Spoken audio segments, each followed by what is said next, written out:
Alright, so this is the caudate circuit and it is much simpler than the putamen circuit.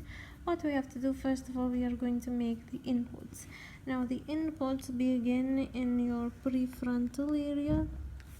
They begin in your premotor area. Alright, they begin in your parietal lobe. They begin in your occipital lobe. They begin in your temporal lobe. Alright, so 1, 2, 3, 4, 5.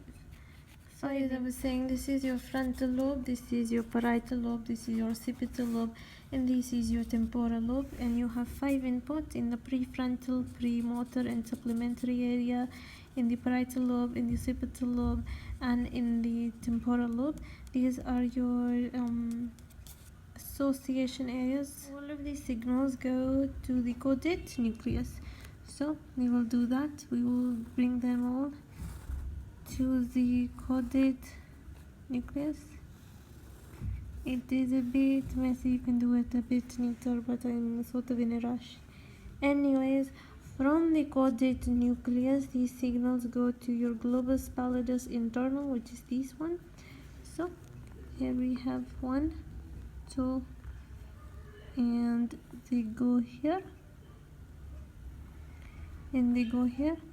Then from the globus pallidus internal, they go back to the thalamus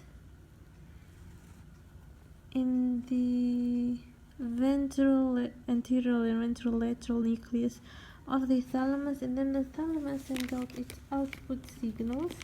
It sends out its output signals to the prefrontal, premotor, and supplementary areas, but not to the primary motor area. This is the big difference, because in putamen circuit it does go, the output signal does go to the primary motor cortex.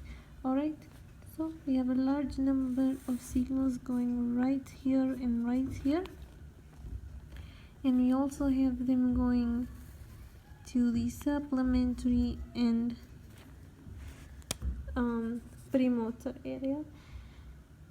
And also you will notice when I draw that some of these signals pass to the putamen, just I guess for a bit of a reference, and the putamen gives it back to the globus pallidus, and that is your caudate circuit.